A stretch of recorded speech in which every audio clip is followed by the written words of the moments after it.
right now. So it's always good to be gamed up. And I don't mean gamed up in a facetious way. I mean gamed up in terms of having knowledge, being able to move out here. You know what I mean? So we really appreciate y'all tuning in. Call into the phone line, man. We don't got no callers yet. The number is 404-910-3106. Tell them again. 404-910-3106. Call into the show. Yes, sir. You know what I'm saying? Asking some questions. Yeah. We flowing off the cuff right now. This is the first show. You know what I'm saying? We got the website is coming soon. We're going to post these shows live on the website so you can review them, share them with your friends. We got a lot of good stuff coming for y'all. So 404-910-3106 and holla at me. You'll be my man, MJ. We're going to give the 20,000 caller a scooter bike. y'all rock with us. But, just speaking from a personal level, what would you all say if you had to choose out of these 4 levels, would you be? I know most of us will probably be at 1, and just, give your opinion why you would say that. The easiest one for me would be the level 3, the economic, because, and the only reason I say that is because the other ones involve more like contact and things like that, like relationships. I wouldn't want to get that up. But I mean, when you say economic, do you mean like, it's going 50-50 on everything? No, that's economic disengagement means you're only earning money to support your basic human. That just depends on the person because, like, I don't really earn my money for a woman no way. You know what I'm saying? Shoot, I wasn't thinking about earning my money for a woman when I was going through college. And any of the jobs I worked at, when me and you was out there sweating, working that power, knocking on doors in 97-degree weather. Right. I wasn't thinking about a woman. So, but that would be the easiest for me, just to answer the question. Like, that would be the easiest because, like I said, economically, a lot of the places I shop with, if I smoke, for example, a lot of times it's not going to be a woman that I buy it from. You know what I'm saying? Or if I go to a party a lot of the stuff that I do, to my knowledge, women don't own it. And I'm not saying that that's why I do it that way. Of course not. But I'm just saying, out of those 4, which one I would have to do would be easiest for me would be 3. That would be a no-brainer for me. Oh, man. What about you, Sam? That's tough. That's tough. Give me number 4. That's just disengaging from society as a whole. Disengaging from society as a whole. You go like live off the grid. No cell phone. Oh no. No Snapchat. Oh no. No, no nothing. No microwave. See, I'm a social person. Stuff. I get fidgety when I go out to the country. I gotta get back to the city somehow. Right. You know what I'm saying? So number 3, tell me number 3 again. Pretty much that's economic disengagement. Number 3? Yeah. And number 4? Number 4 is social. Social? You just give up everything. Right? What would be the easiest for me to do? The easiest. And number 2 is rejection of short-term relationships. For some of y'all, that ain't even gonna be hard because y'all don't short-term relationships. Y'all get no action. No. Yeah. Short-term relationships, That's some of y'all. That's easy to give up. Now this is short-term relationships, any sexual relationships. Just me speaking personally. Like I wouldn't say sex runs my life because I've gone moments where I haven't had it for weeks or a month or so, and I'm more focused. And once you get it, that's not really that long. I mean, not to bring that up. No, I know it's not that long. Bring that up. But once you get it, you're like, oh, I want it again. Right. So no, it's like you gotta disengage yourself from the whole sexual act so you can get back to being focused. Cause this September, I didn't really get none, and I was just focused on my work. I wasn't even thinking about it. So we need to introduce this to Cam Newton and Todd Gurley. I got both of them on my fantasy team. Yeah, and I don't know they not focused. Neither of them. My thing is why should I give this up if I'm focused already and I'm doing my thing and I'm prosperous and my woman is straight. You know what I'm saying? And I have no problems with women like that. So looking at it from the other side though, have you ever had some situations where a woman does something and you just be like, man, I wouldn't even be doing this if you was here. Like if I wasn't dealing with you right now, I wouldn't be doing it. Tell me y'all ain't never had a moment like that. If I wasn't with you doing what? Like let's say, okay, You ain't never had a situation where you done spent way more money than you should have spent doing anything with a girl. It could have been, and maybe at the time you ain't even really had it like that. So maybe you was like, let's go shopping. Well, and you had $250 to spend, and y'all ended up spending $6. And she ended up doing some bullshit. And you ain't never sit back and be like, man, shoot, if I would just came here with my partner, I would have bought like 2 pairs of shoes, bruh. And that was it. You gotta risk the game sometimes. Sometimes in the game you gotta take a little risk, and sometimes when it don't go your way, you gotta charge it to the game. But check this out though. You gotta charge it if to the that game. happened to you time after time again, which it sounds like it's happened to a lot of these gentlemen, because they sound like they have bread. If they're talking about, look, I don't know nobody gonna give up we money just have a just to phone go call. away. You can call back in. I didn't see it. Call back in, and we'll call on back. Okay. We have a Don't be great caller. You know we. Oh yeah, it's a whole bunch of simping Samsons out here, and I hate to use. I'm gonna have to come up with another word for that one. Because I can't attach that to my name. You know what I'm saying? But here's the thing though. Sound like these guys done had it happen at the time. Okay, so check me out. You ain't never been around in Atlanta, Phipps Plaza or Lennox, and you done seen the guy just walking with all the bags, and I then see you it all done the seen time. the girl in phone call. Glenn Andrews. What's up, Glenn? Press 1. We ain't even on yet. Press 2. Hello. Hey, this is Glenn. I'm dialing in. Hey, how you What's doing, going on, man? Glenn? Glenn, what's going on? What's up, fellas? Hey, how you doing, man? What's up? I'm good. I'm sitting there watching y'all, man. Just, woo! Man, what you think, man? Right into it. Definitely so. Yes, sir. Coming with the heaters. What you got on your mind, man? Hey, man, when you said MGTOW, I said, whoa. And I did a quick search on it just like you did, Sam. I'm like, wow, how did I miss this one? Yeah. You know, basically, like I just wrote, MGTOW is just a reaction to the white feminist movement. Absolutely. Absolutely. Okay. That's all it is. And the white feminist movement doesn't fit sisters, and this MGTOW doesn't fit a brother. Nope. It can't. MGTOWs are really boys. Yeah. Boys, not men. We Yeah. are men. We're evolving to being men. Absolutely.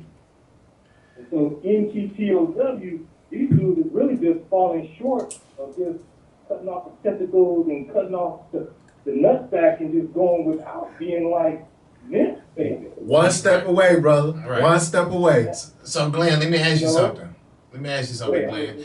Okay, do you think this is something that could actually spread? You know, can you see more white males being involved in this movement and it actually spread into some substance similar to LGBTQ community, or maybe even being added into that community?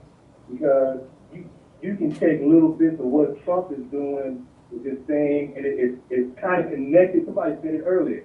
It is kind of connected to what's going on politically. Absolutely. So this is kind of it's a humanistic type move. It also is kind of a socio-political move. But right now, the white man is he's feeling weak, and he's looking for ways to show some power. Right. Those type of white men. Right, exactly. It's a power move. Manifesting their power. It's a power move. It's a power trip. Exactly. This is a power trip. And what the white man is failing to realize, especially these kind of dudes, he gonna need a white woman to reproduce at the simplest form. So what are you gonna do? Yeah, and that's one of the things. If you go into the red pill community, you will see that they are all about the reproduction of their race. Every race is about the reproduction of their race, but they're saying they don't have quality women to do that, and so that's it. That's where they're saying the downfall is. We don't have the women to reproduce the type of kids that we want for ourselves. Where's so it's their like headquarters? I mean, Where they you headquarters just at? type in red pill, type in MGTOW. Yeah, it's growing though, bro. You'll see. Oh, man. You'll see So the I movement mean, pretty growing. much they're just like, if we can't get what we want, we're gonna just fall out the system. Like I said, these fringe societies are pretty much what's creating the upheaval we have going on at the moment. So as people are keep fractioning it off, and they're angered at this particular person, that particular person for this reason, we have all this craziness going on. So with this whole show, it's all about we're trying to figure out people's mindsets, and we're trying to see how we can get people together. It might not work, you know. Everybody is off on the deep end on what they feel is the best way for them to live in today's society. But we just want to introduce these type of topics so people can understand, you know, with everything that's going on in society, you got a lot of underground communities that are forming, and soon all this is going to bump heads, and it's going to be crazy, and it's happening in a couple of years. So, you know, it's just all about getting people aware of what's going on. Definitely have to be aware. I mean, it's one. I consider myself on top of everything sociologically, Good. politically, economically, micro, macro. And when the topic came up, I was like, I'm like, wow, what is this? And once I did the research, I was like, whoa, this is deep, because I just got on the topic, talking with some sisters, letting them know don't fall into the trap of the white feminist movement. Absolutely. Absolutely. That's very limiting. I mean, pretty much that's what took over our community. I saw no white feminists come to Sandra Bland's defense. Not one. Right. The black feminist movement came about in the 60s during the civil rights movement. And exactly. The white women, they came up with they had a problem with the white men disrespecting them in jobs, and they weren't getting equal opportunity, and that's where the black feminist movement came about.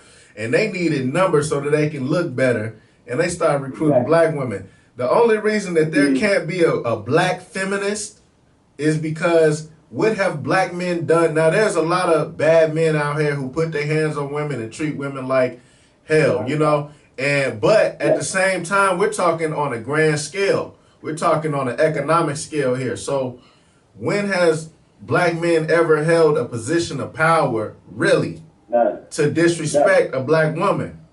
So therefore, there can't be a feminist movement. There can't be a black feminist movement because black women have always had power. Black women have always been able to get jobs, go work, because they weren't considered a threat to a white man. This goes all the way back to slavery. Absolutely. So sisters that understand that have to use that as a step move when they deal with a brother. The sisters that don't understand that, those ones that kind of dealing with some stuff right now. So the bigger picture is black women need black men and black men need black women. Right. Absolutely. Right. The whole world needs black men, but more so the black community. Right, and that's why I don't see this being a movement that black men should jump on. And I know there's going to be an influx of black men in the future, just because people don't think for themselves anymore. But the black woman is the cornerstone of life. You know what I'm saying? So why in the hell would you want to remove yourself from that? You know, it's just propaganda. The thing, and that's what it is. Me being a bit older, I've been a bit older, educated, and then have some life experiences. I've seen how the propaganda machine works. Right. Television, TV, magazines, books, movies, you know, and when you turn all that off, you can't keep taking in a bunch of junk and not have junk come out of it. Right. It don't work that way. When you start taking in something more holistic and more healthy and more about your self-determination, that's what will come out of it. Right. So here's a question, Glenn. It sounds like you've been following this for some time, and you know I follow it as well too. But you're a lot more wise than I am. So what do you think all of this is going? I mean, you know, in terms of like reducing our interactions between male and female. You know, this movement started about 40 years ago with different things like social programs to keep the man out of the home, and so where do you think the whole battling of sexes, if you will, where do you see that going in terms of the long run here? I think in the long run, I think it's just kind of like a evolutionary process. You know, if you understand Charles Darwin, I kind of combine Charles Darwin with Maslow. And Maslow is about the hierarchy of needs. He's so busy dealing on that bottom ring, food, shelter, and water. You know, that's a few of us at that level where we're talking about our peace and how we want to see spiritually. On the other level, on the other hand, we're talking Charles Darwin, we're talking about evolution and adaptation from a social, political aspect, not from that primitive Now, Me personally, you look at today, but today is about what has happened 400 years. right, You know, we can talk about what's going on in Chicago with the brothers in Chicago, but we won't talk about what the government did as far as housing. What brothers had to deal with when they had a GI Bill, they couldn't move in a certain neighborhood. Yeah. You know, all these ghettos and all these hoods, that's by design. Oh yeah. Right. We talked about that earlier, Sam. mm-hmm. That's by design. The brothers shooting in Chicago today was created by something 50 years ago through the Federal Housing Authority and redlining and the Yep. police being the last front of the government protection. Right, absolutely. It's all systematic. We were just talking about that So the other going day. forward, what we as African Americans need to understand is, yes, slavery, Jim Crow, Kern Commission, COINTELPRO, and Hammond, W.D. Du Bois, miseducation of Negro, Malcolm X, all this play a role. All of it. Colin Kaepernick, the national anthem. All of this is connected. It's not disconnected, it's connected. Right. MGTOW stuff, it's connected. So Right. It's showing you a picture of what white dudes are doing, so they're upset with white women not needing them. Right. In actuality, they do. But you gotta look at what type of white dude is saying he don't need a white woman. They need an alpha white boy. Absolutely. That's Beta male. a beta. That's a beta. Beta male. Like, you know what? You know what? If you don't want to reproduce to be with women, good. Because I we will. need no more reproductions like you anyway. Absolutely. That's gonna create a problem for everybody. There's gonna be too many women. Yeah. That's how Atlanta is right now. So you know what I'm saying? That'll be a new movement that gets started. So long term, sadly, all this is good because the cream gonna rise to the top. Yep. These the alpha brothers, you brothers that don't like that, alpha brothers. I'm proud and happy to see it because I can see it. And brothers is rising up because all this is going on now. Ain't no falling for the Kool-Aid, ain't no being bamboozled, ain't no falling for the okie doke. We can see what America is. Right. Yeah, the world is open. The world is open We now. can see what it is. And the good thing is, even me, I had to evolve and adapt and understand everything I brought from Africa wasn't a liability, it was an asset. And once we understand that, everything changes. Then you're not concerned about, what a white man do or what this person does. Because you have your own culture. No one asks the Korean, the Chinese, the Hispanic community what they feel, what they think, or what they could be apologetic or unapologetic about. For some reason, they have to ask the black community about that. But we got to come to a point where we say, you know what?